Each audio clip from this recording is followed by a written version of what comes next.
Thursday, even though I feel like it's Friday, it is Thursday. NBA Strategy Show from Awesemo.com. The last one before All-Star break here. Myself, Ben Razza, here with Ship My Money, Adam Shear. It's only 2 games. We'll see how long we can make this show go. We don't have a ton to talk about, but first question, obviously, are you excited for the break? Yes and no. I'm always excited because it kind of feels like the last day of school, like going into summer. But I also kind of feel like I figured out some stuff, like process-wise, that I was making mistakes on. So I'm kind of annoyed that I can't play that I won't be able to do it, like use it for 6 days or whatever. So yeah, yes and no. Plus, I know that I'll be really bored by like Sunday. Normally, I take a vacation during break, but I didn't this time, so I'll be at home probably just bored out of my mind. What about you? So that was my next question. Will you be playing hockey? Will you be playing like NASCAR? There's some big tournaments going on. Definitely won't be playing NASCAR. I've done that before, and just it's not even a fun sweat to me because it's all just so random. And I think I've watched 2 NASCAR races in my life, and I've watched 2 races to the point where like I actually got into them, and both of them have had like an accident with 3 laps to go where it just like restarts, and I'm just like, why did I waste the last 3 hours watching this? So I won't be getting into NASCAR.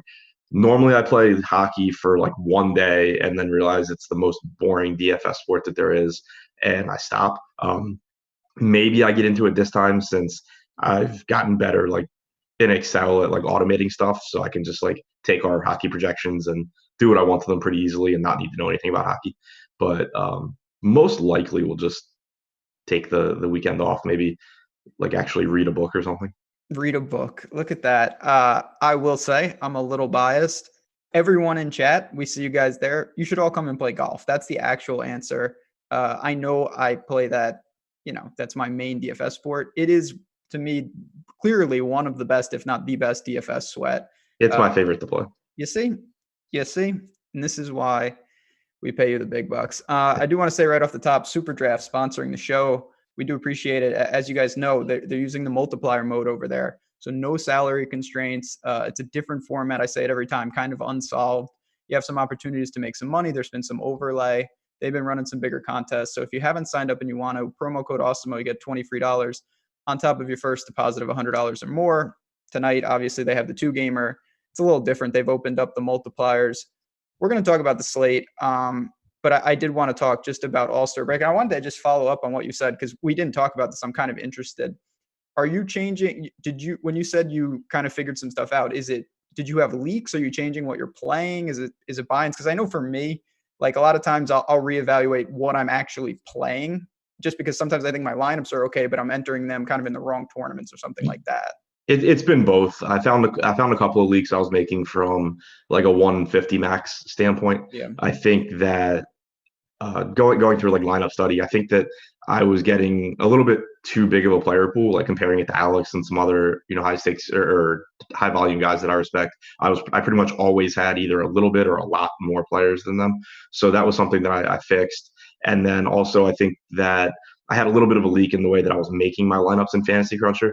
I think that the way that I was setting exposure caps kind of was making it so I was getting the right exposures of players, but the lineups weren't as strong as they could be, like top to bottom.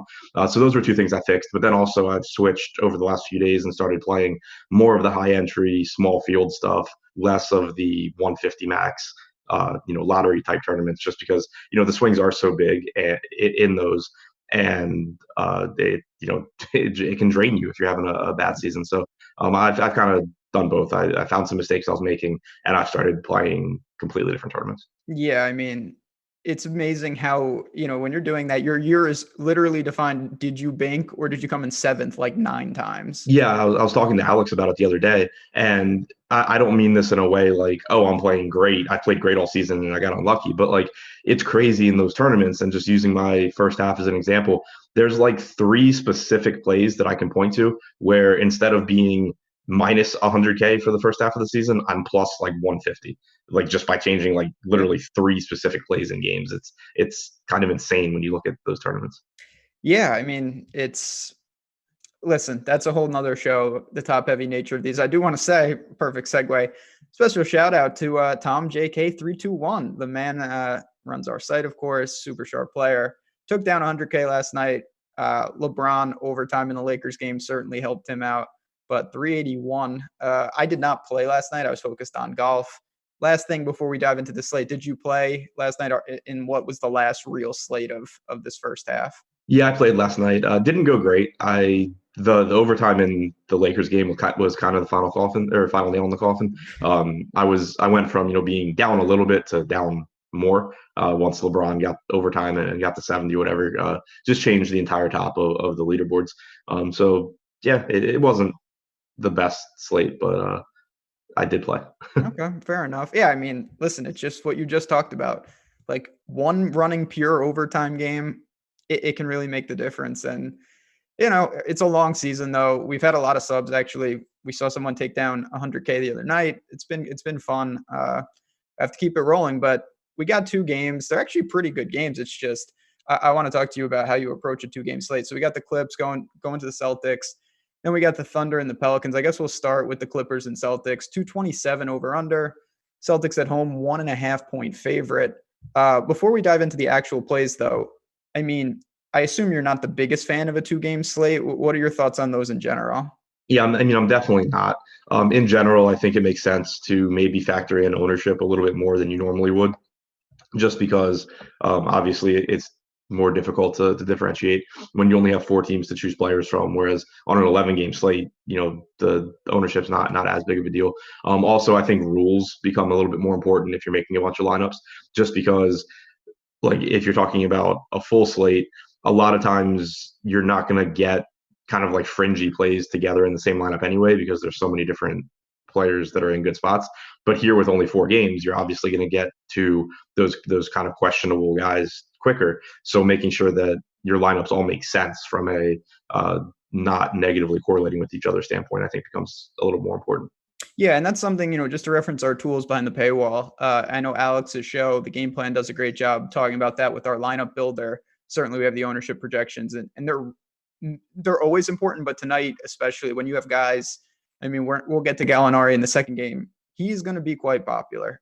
There's a million guys that are going to have a ton of ownership. It's just the nature of 2 games.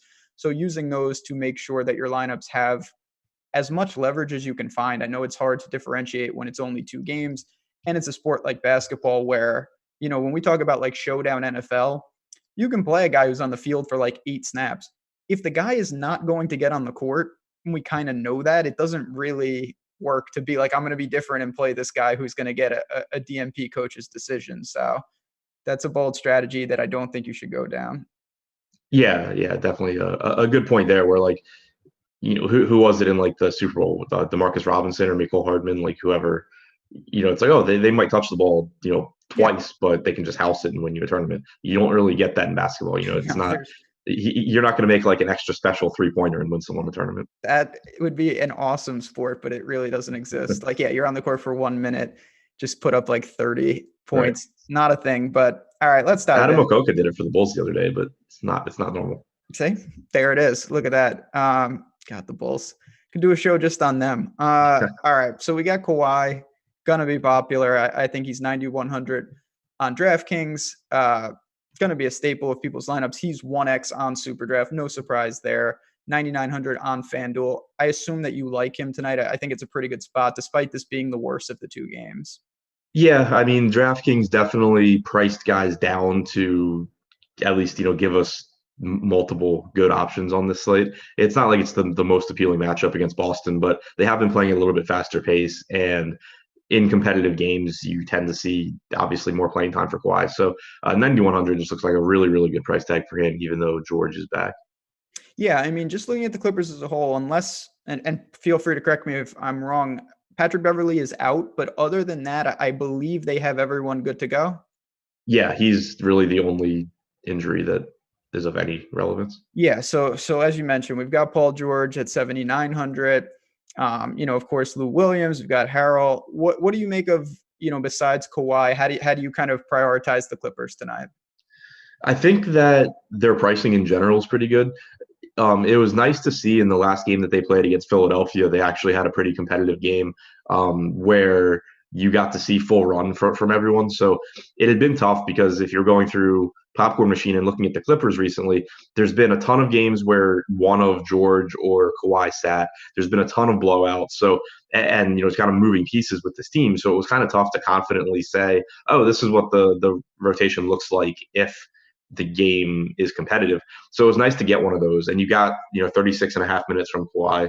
You got 35 minutes apiece from George and Marcus Morris. Also, just shy of 36 minutes from Shamet and Lou Williams. So the main pieces there, got a lot of run. So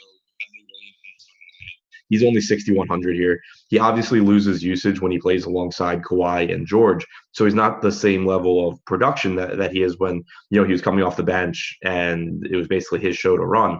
But if you're going to get around 36 minutes from him, it's still really easy for him to pay off a $6,100 price tag and give you some upside. So I think he looks good. George is not overpriced. I think that I would say I still prefer a 9,100 Kawhi to a $7,900 George, though. But it's a spot where if the ownership drastically prefers Kawhi, you can really easily go to George because they have essentially the same ceiling. One spot that I think is really interesting from a volatility standpoint is Montrezl Harrell, who hasn't been playing a ton of minutes lately, in part because he's lost some minutes to blowouts. But even in the game against Philly, he only played 24 minutes. He actually didn't close that game. The Clippers closed small with Paul George, Kawhi, Marcus Morris, Lou Williams, and Landry Shamet in there over Harrell. So he played 24 minutes. Zubats played 20, and then you got 4 minutes going to the small ball lineup. Even if you get 24 minutes from Harrell at 4,500, I think that he's viable. He's another one that does lose production when this team's at full strength because the second unit normally will have, at least for some of it, you'll have Paul George out there. So he's kind of interesting just because of how low the salary's gotten, I think. Yeah, I mean, that's a guy that, we've seen him even in the blowout. I know I'm just cherry picking here, but against Cleveland, he only played 20 minutes and he smashed. He's a high guy who can rack up the boards. We know that. 4,500 price is not going to be a big constraint tonight because it's only 2 games. So it's more about a game theory. That's one other question I wanted to ask. I mean, in other sports, especially, golf and NFL, of course, you can leave a bunch of salary on the table. In the NBA, typically, it's not something that I certainly don't do too often. I don't know about you, but in a 2-gamer, how much are you willing to open up the player pool to be different just on a salary constraint level?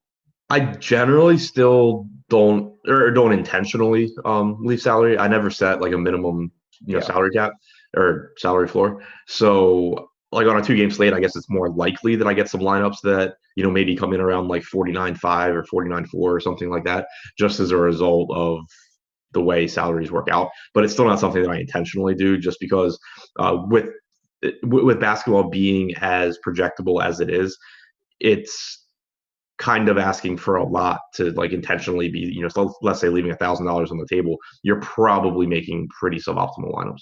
Yeah, that's the thing. And that's where it's really difficult on a 2-game slate because as we both talked about, you can't just go to some guy that's going to be 1% owned. He's just not going to play. That's why he's in other sports, you can kind of do that. But I do want to mention, do you have any interest in like Zubac? He's probably going to be pretty low owned even for 2 games, or is that reaching just too much? No, I mean, I think for a 2-game slate, he's the kind of guy that's fine because he's more of the equivalent of like the McCole Hardman, DeMarcus Robinson type guy, where he's not going to play, or he's most likely not going to play a ton of minutes, especially because this isn't a big Boston front court either. But he's at least going to get like somewhere between 16 and 22 minutes, and he can produce at a higher rate than normal and be a good play. Like if Zubac beats Harrell, you most likely are giving yourself an edge because Harrell at that price point is just going to get more ownership and be like a similar roster construction. So Zubac's the type of guy that it's not going to work out a lot. It's not going to work out often, but you can give it a shot because he at least is going to get enough minutes where he could do something meaningful. Yeah, I mean, just looking at our early ownership projections here, we have Montrez coming in at 24%, Zubac only 3%. So if that held, you're getting, does he beat him 1 out of 8 times? That's something that I think is a pretty reasonable question to ask. And if he does, you're certainly going to be ahead of the field in that particular spot if that turns out to be optimal. Anything else from the Clippers? I mean, is there anyone else you would really reach for? You mentioned Lou Williams, of course. We know about George and Kauai. Anything secondary before we move on to the other side of the ball? Not really. We right now we have Landry Shamet at 0.5% owned on a 2-game slate. I mean, I don't think Landry Shamet is smashing a $4,800 price tag all that often, especially when the Clippers are fully healthy, except for Beverly. But 0.5% for a guy that probably plays 30 plus minutes is not that crazy. No. I mean, we'll have to see where that ownership goes as we get closer to 8 p.m. lock. But that's something definitely to consider. And on Super Draft, like I said, these guys, if you're not picking Kauai, Paul George is 1.4x. I don't mind even starting there and working down. You have a lot of big multipliers tonight. But on the Boston side, Jaylen Brown's got a Q tag, but it looks like he's good to go. Everything else pretty standard. Like I said, they're a 1.5 point favorite. It's not a great matchup, of course. Anything stand out to you for Boston, or is this the worst of the 4 teams on the slate? I think it's probably the worst of the 4 because the matchup against the Clippers is tough, but also you have mostly healthy Boston squad. So you run into the same problem that we see with them all year when they're actually healthy, and it's that there's a good chance you get a big game out of one of those main 4 guys between Kemba, Tatum, Jaylen, and Hayward. But trying to guess which one it's going to be is next to impossible. And they're all, or for the most part, their pricing I think is a little bit tighter than the Clippers pricing is, or than the pricing in the Pelicans game is. I think Jaylen Brown looks like the best value. He's only 6K on DraftKings. All these guys should play somewhere in like the 34 to 36 minute range. So I think normally I prefer the cheapest or the lowest owned, just because I think that the range of outcomes for that group is pretty comparable. So you have Brown as the cheapest. You have on DraftKings the lowest owned right now being Tatum, but still at 20%. Brown at 44%, Hayward at 31%, Kemba at 28%. So I think that Brown is the best value out of the main 4. I think Tatum at the lowest ownership is kind of appealing in tournaments. Yeah, I mean, Brown only 5,700 over on FanDuel. We'll have to check his status, like I said. Tatum's more expensive, but, this is 2 games. A lot of game theory is going to come into play. You're going to have a situation where, these plays we're not going to have multiple pivots. There's going to be dead ranges. It's a lot of, okay, I'm getting a significant ownership leverage. I'm getting, a discount here and there. Can I throw it together? Because raw points come into play. It's not going to fit like a perfect piece of the puzzle. I do want to ask you about the big men, though. You have Dice. What do you make of him in particular? And then going back to the Clippers, like, do you like him over a guy like Montrez, or do you not really like either of them? Yeah, I think that Tice is appealing because when he's healthy, he's normally playing like 28 to 30 minutes, and I would expect him to be in that range here. So I think he's a good play, or a decent value, I guess I should say. 36% owned on DraftKings is pretty high. I think that Enes Kanter is an interesting pivot. Only 6% owned. He only played 8 minutes against the Rockets, but that was a really, really, really easy thing to see coming when you're talking about a Rockets team that doesn't have a center. Has James Harden in the pick and roll, and Kanter has always been weak in that regard. Maybe you get those 18 to 20 minutes from Kanter again that you normally get, and the Celtics play bigger here. It's not. I don't say that with a ton of confidence because the Clippers also aren't the biggest team, and with the second unit from the Clippers, you're still getting the Lou Williams Harrell pick and roll, which could be a problem for Kanter. So I'm not super confident that you get like 20 minutes out of him, but I think it's at least more likely than it was in that game against the Rockets, where it was clearly basically going to be impossible for him to be on the floor. So for a guy that produces around 1.2 points per minute and is only 3,900 with low ownership, that's the kind of guy that I really like taking shots on smaller slates, just because if he does play more minutes than we're expecting for one reason or another, it absolutely breaks the slate. Yeah, that's the thing. He has in the, as you mentioned already, doesn't mean it's going to happen, but he does have like slate breaking upside. Right. If his minutes climb north of 20 for some reason, he's a 2x multiplier over on Super Draft. He's going to be reasonably owned. 4,100 on FanDuel. So I don't mind that. I actually like him. We talked about Zubac. I like Cantor rolling the dice more So do I. for a similar price tag. What about a guy like Marcus Smart? Do you have any interest there? He's 5,700 on DraftKings. I mean, we kind of know he's going to contribute with the peripherals, or against the Clippers. Is that a no-go? It's pretty ownership dependent. Like, I'm not all that interested in 30 minutes of Marcus Smart when the entire team's healthy, because he loses ball handling responsibilities. He loses usage. Not that he ever has that much of it anyway. But it's just a lot more empty minutes for him. But at the same time, it goes back to it being a 2-game slate and it being really hard to find even reasonably decent options that are low owned. So if you're going to get 30 minutes from a guy at 6% ownership that can get some defensive stats, and that is one thing that I think works in his favor, is that defensive stats are really difficult to project because they're just going to be inconsistent from game to game. But when the entire point is that you're trying to differentiate on a 2-game slate with someone that maybe does have some volatility to his performance, someone that can pick up a lot of defensive stats like Smart does become a little bit appealing there. Yeah, I think that's pretty fair. And, again, ownership will dictate a lot of this. We'll see if anything opens up. If for some reason someone like Brown sits to give him an extended break, that will change the dynamic of the slate. But anything else for Boston, or do you want to move on to the second of the 2 games? No, I think we can go to the Pels game. All right. Before we do, I do want to say real quick, as you guys know, we're always running some cool giveaways, cool promos. We have one right now called Break. Promo code Break, just that word. And it's 8 days of Awesemo Plus Platinum for $15 over the All-Star break. So that's going to include all access to the premium content projections for NASCAR, NHL, PGA, EPL, and MMA. The offer is valid until February 20th. So while you're on a hiatus from the NBA, we'd love for you guys to get in, check out all those other sports. We have plenty of content for it. And like I said, projections. Think you'll like it. And then when NBA comes back, you'll hopefully be sticking around. But second game, certainly the more appealing of the two. OKC goes to New Orleans. Pelicans 2-point favorite. 231.5 is what I see in the over-under market. So I guess we could start with OKC. A lot to like here.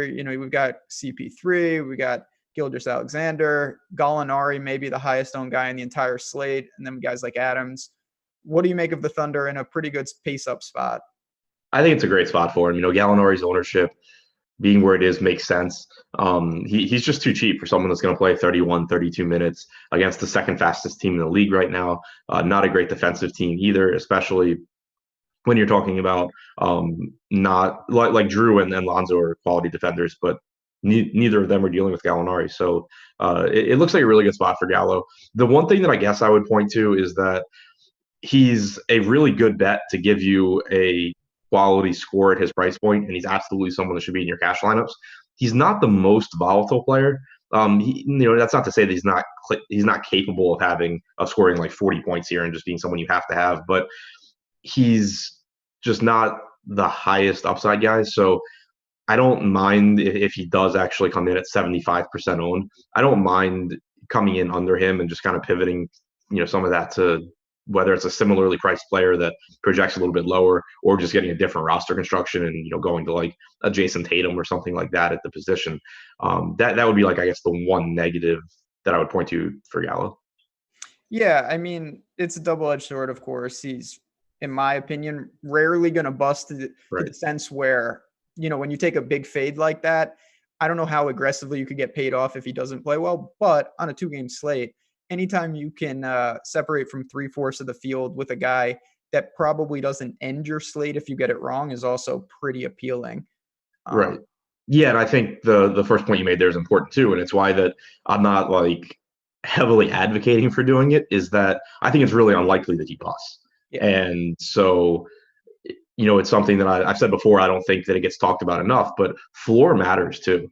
And he has a high floor, especially in the spot. So fading someone because you're hoping that he only 6Xs isn't the greatest idea normally.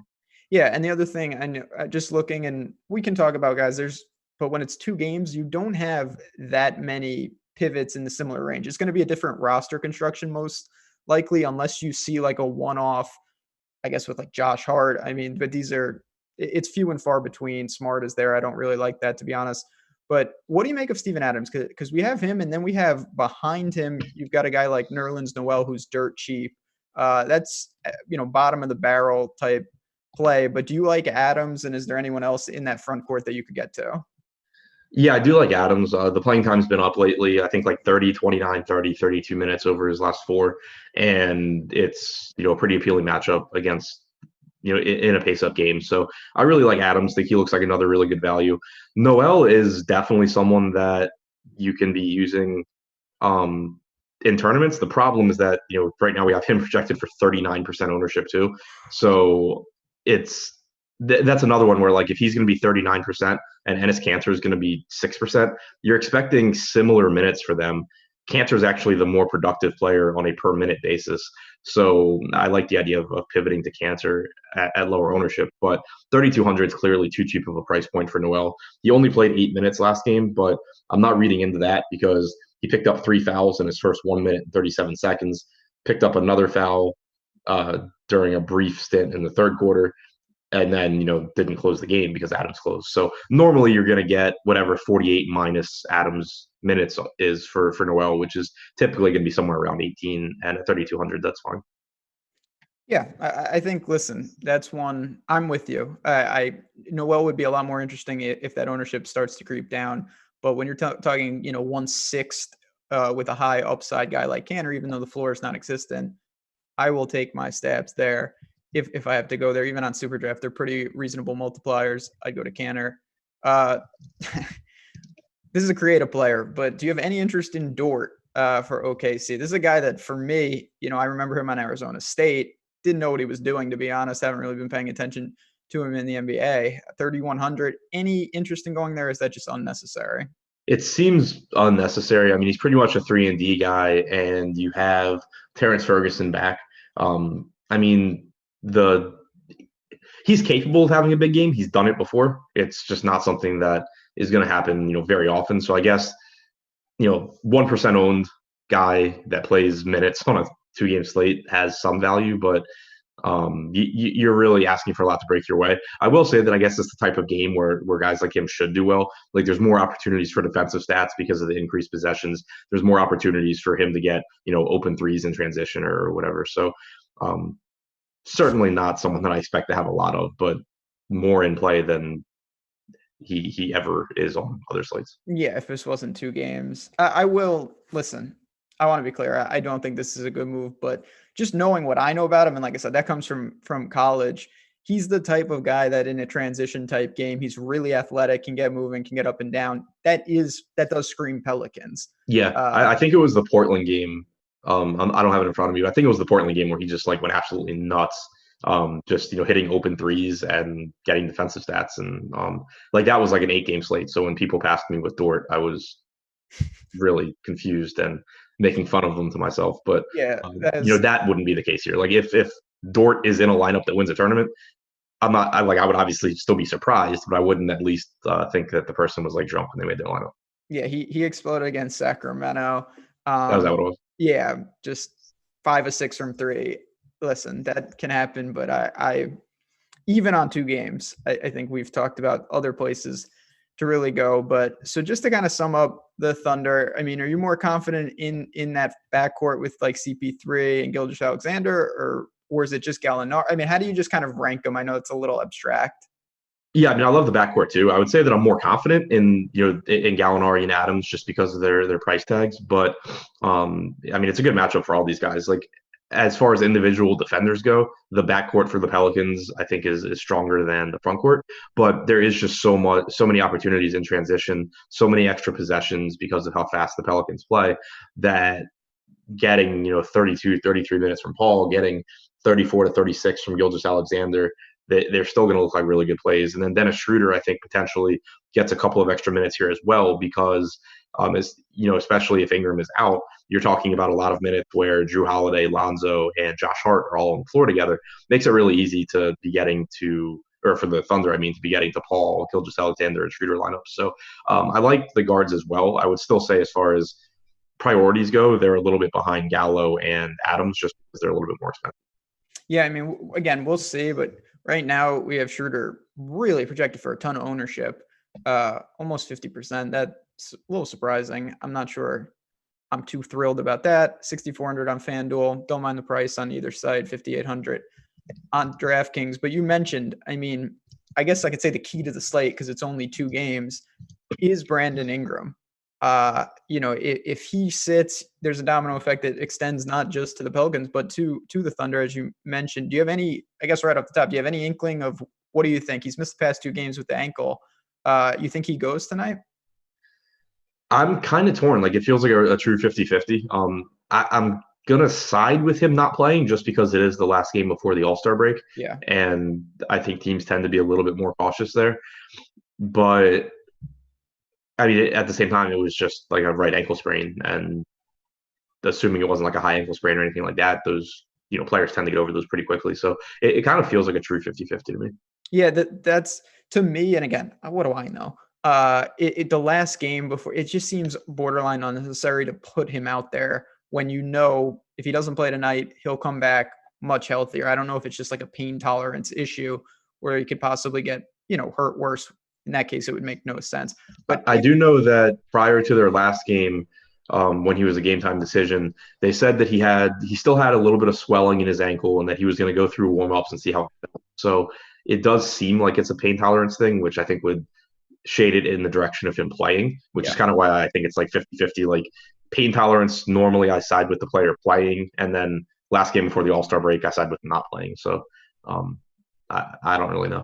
Yeah, so if he's out, I mean, listen, that I think it's pretty obvious, and correct me if I'm wrong, that it's going to be a major boost to Zion, to Drew Holiday, even to Josh Hart to an extent. It's going to open up minutes, and I think a variety of ways that they can play it. I want to ask you about a ton of guys, including Favors is someone that I think it could impact. But what do you see happening if Ingram sits in terms of the Pelicans? If Ingram sits, it definitely opens up usage for guys, as well as minutes. I think that Zion and Drew look like the 2 primary beneficiaries because they are just going to get more usage.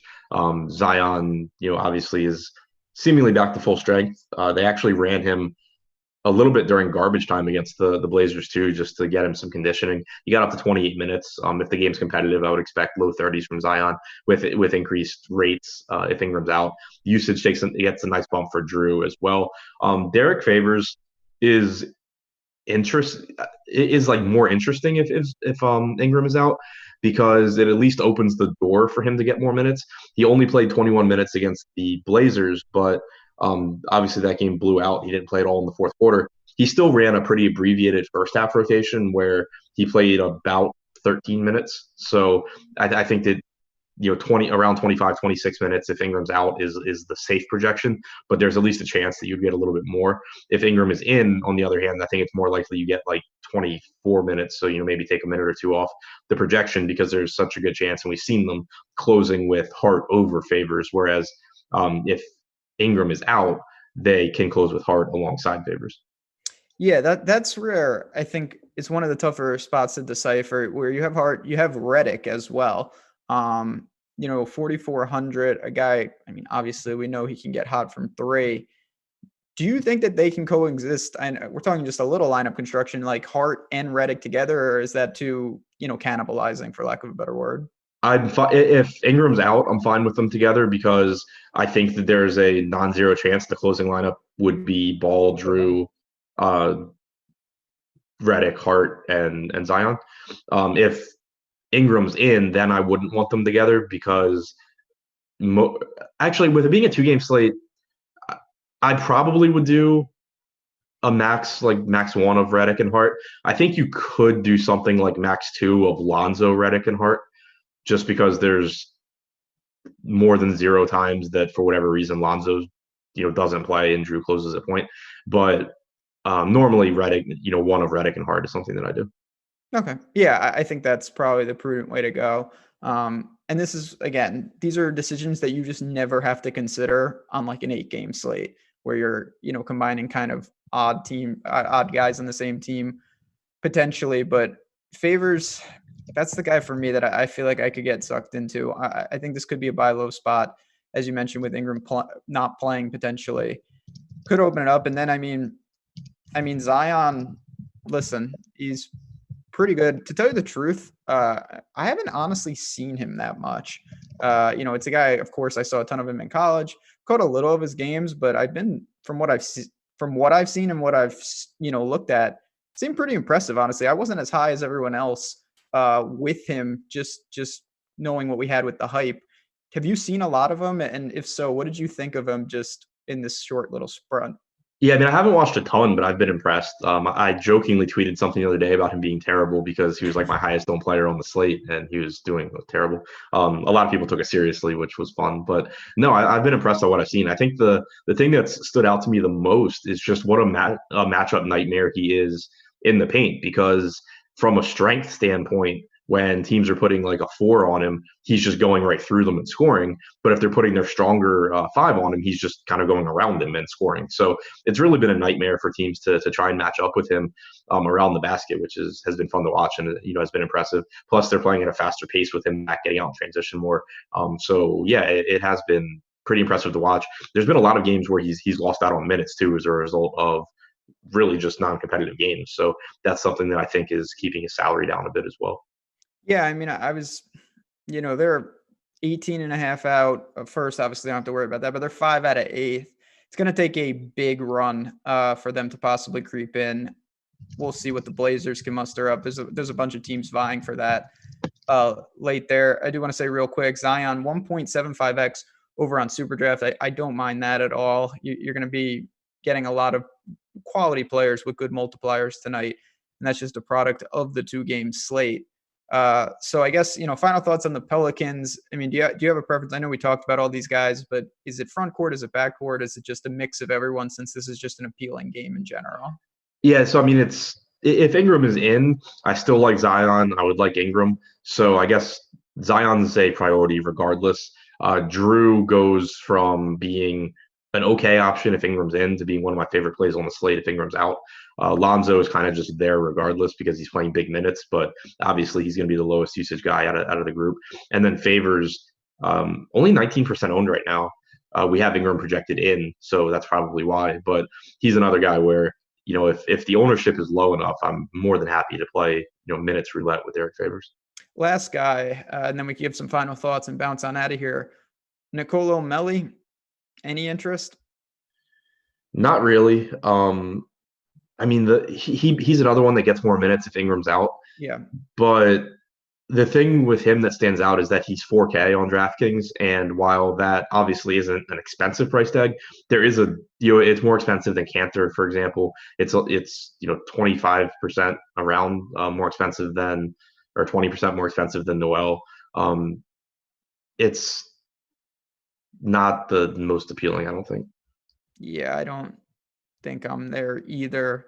Again, I know we say this every time. Ownership will dictate some of that, but I don't know exactly where he'll fall. I'll have to keep that eye out on that. And that's one of the many reasons you should sign up for Awesemo Plus. As I said, we have that promo break. You can get in and check out our other sports. We have a million things going on.